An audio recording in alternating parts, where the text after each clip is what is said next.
पहली बात तो मैं आपको बताता हूँ, वो निलंबित नहीं है, वो टर्मिनेट है, यानी बरतरफ बोलते हैं।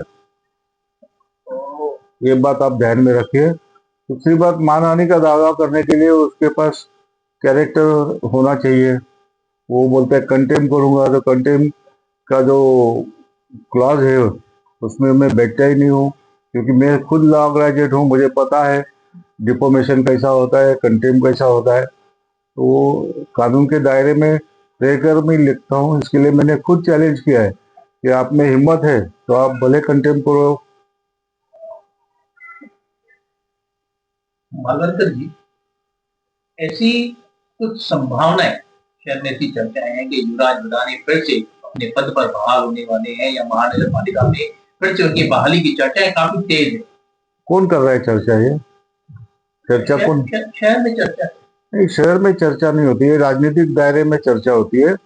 और राजनीतिक लोग जो है वो पहले से उसके फेवर में थे, क्योंकि वो ब्लैकमेलिंग करता था, डिमोलिशन का धमकी देके पैसा इकट्ठा था। तो बहुत सारे लोगों के उससे रिलेशन है, आर्थिक जो बोलते हैं वो हित संबंध है, वो लोग उसको फेवर करना चाहते हैं। लेकिन ये सब अफवाह ही है।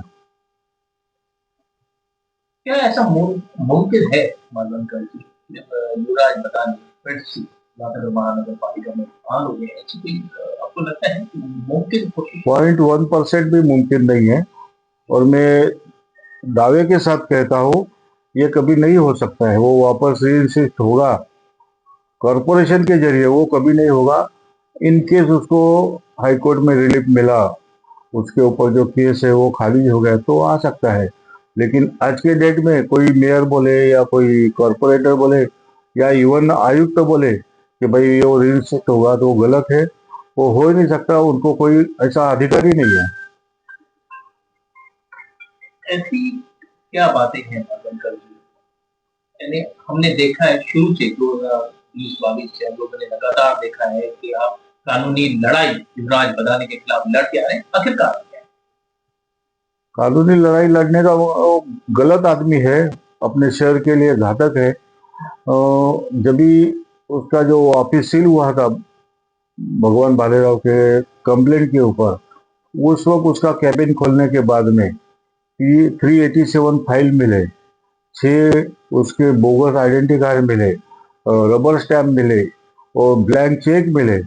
और इत्तेफाक से ऐसा हो गया कि मैं उसी वक्त कॉरपोरेशन में था किसी हेयरिंग की वजह से। तो हेयरिंग रोक के मुझे बोला आप नीचे चलो। मैं नीचे आया तो जो सील तोड़ने वाले लोग थे वो बोले भाई मालवण करके जैसा अच्छा पंच यानी साक्षीदार कोई हो नहीं सकता है। ऐसा होगा कि हम कल मुकर जाएंगे लेकिन मालवण का कभी नहीं मुकरेगा। और इत्तेफाक में ऐसा ही हुआ है कि जो कंप्लेनेंट थे वो मुकर गए, लेकिन मैं डटा रहा। और ये कानूनी लड़ाई, उसका निजी मेरा कोई दुश्मनी नहीं है। खाली ये जो बातें सामने आई वो इतनी भयानक थी, वो शहर के लिए घातक थी, इसके लिए मैं ये कानूनी लड़ाई लड़ रहा हूँ। मालवंकर जी, जिन केसेस की आप बात कर रहे हैं वो अभी भी कोर्ट में माननीय न्यायालय में विचाराधीन है, तो अभी भी आप बात कर रहे हैं, तो क्या अभी भी आपके ऊपर कंटेम्प्ट ऑफ कोर्ट नहीं बैठा सकते हैं युवराज बदानी? बधाने की औकात नहीं है मेरे ऊपर कंटेम करने की। मैंने उसको और उसके एडवोकेट को चैलेंज किया है, आपके हिम्मत है तो कंटेम करके बताओ। क्योंकि मैं कानून का जानकार हूँ, वो विद्यार्थी हूँ, जानकार नहीं है और एक्सपर्ट, लेकिन विद्यार्थी हूँ। मैं भी लॉ ग्रेजुएट हूँ, तो मुझे मालूम है कंटेम कब होता है कब नहीं होता है।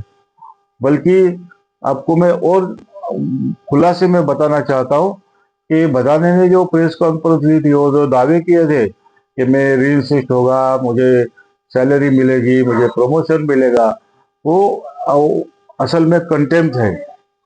और मैंने आपकी जानकारी के लिए बताता हूँ कि हाई कोर्ट के चीफ जस्टिस को मैंने एक अपील की है कि भाई आप सू मोटो कंटेम्प्ट पिटीशन इसके ऊपर दाखिल करो। क्योंकि कोर्ट का डिसीजन आने के पहले ये खुद का फैसला पब्लिश करता है, तो ये कंटेम्प्ट है सही मायने में।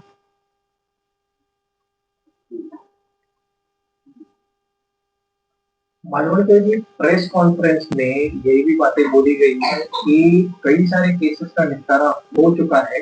इस मामले में आप क्या कहेंगे? निपटारा बोलेगा तो जो उसके ऊपर रेप का केस था, वो केस में जो मूल फिरियादी थी, जिसको हम पीड़ित महिला बोलते हैं, वो हॉस्टाइल हो गई। उसने अपनी जबानी घुमा दी, इसके उसका उसको बेनिफिट मिला और कोर्ट ने उसको बरी किया है।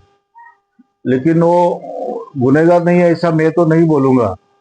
जिस औरत को उसने नौकरी की लालच में बलात्कार किया, उसी औरत को कुछ पैसे का लालच दिखाकर उसको अपनी जवानी पलटी करने को लगाया, जिसको कानून की भाषा में हॉस्टाइल बोलते हैं। और उसकी स्टेटमेंट आप पढ़ोगे, दोनों एफआईआर में की स्टेटमेंट और कोर्ट में की स्टेटमेंट, तो आपको कोई भी बताएगा कि भाई ये उसने मैनेज किए हुए और उसको हॉस्टल कराया गया है। मालवणकर जी, ऐसा तो नहीं है कि आप कानून से बड़े हैं।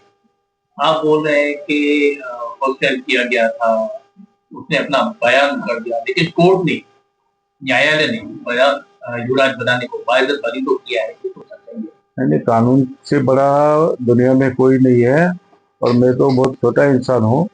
लेकिन बात ऐसी है कि जो सच्चाई सामने है और उसने जो कंटेम का मेरे ऊपर धमकी दिया है, तो मैंने कंटेम ऑफ कोर्ट का जो सेक्शन 5 है, उसमें सीधा सीधा लिखा है कि भाई fair comment on court judgment, जो भी डिसाइड हुआ होगा उसके ऊपर ही यदि फेयर क्रिटिसिज्म है तो कंटेम नहीं होता है। और आप वो देखेंगे, मेरे स्टेटमेंट में देखो या मेरे आर्टिकल में देखो, मैंने फेयर कमेंट किया है कि भाई ये अबला नारी का मजबूरी का फायदा लिया है और एक गलत संदेशा गया है कि तुम बलात्कार करो, बाद में उसको पैसा देके हॉस्टाइल करो और तुम कॉलर टाइट करके घूमो कि भाई मैं तो निर्दोष हूँ, मैं तो दूध का धुला हुआ हूँ। ये जो मैसेज गया है वो गलत गया है। एक आखिरी सवाल मालवणकर जी, अगर किसी कारण बनाने की नियुक्ति उल्लानगर महानगर पालिका में किसी भी पोस्ट पर फिर से हो जाती है, सत्ताधारी ठहराव पास करके जनरल बॉडी मीटिंग में लेके आते हैं, आयुक्त से मान्य करती है, तो क्या मालवणकर जी का विरोध उस बात के ऊपर रहेगा? पहली बात आप अपने दिमाग से साफ साफ निकाल दो कि महापालिका का कोई भी कॉरपोरेटर हो, कोई भी नेता हो, इवन आयुक्त हो, उसको अधिकारी नहीं है उसको रीइंसिस्ट करने का, क्योंकि ये मामला कोर्ट में है और कोर्ट से बढ़कर ये लोक प्रतिनिधि भी नहीं है, आयुक्त भी नहीं है। और जब कोर्ट में मामला विचाराधीन है और उन्होंने गलत फहमी कि भाई मुझे रिलीफ मिला है, उसको रिलीफ कोई नहीं मिला है। उसको खाली वो जो सेंट्रल पुलिस स्टेशन में जो एफआईआर 51/2022 है, उसमें खाली चार्जशीट फ्रेम करने के लिए स्टे मिला है, उसमें उसको कोई रिलीफ नहीं मिला है। और ये बर्खास्त के जो केस है वो तो चल रही है, उसमें तो उसको 0.1% भी रिलीफ नहीं मिला है। ये जो बताता है कि मैं री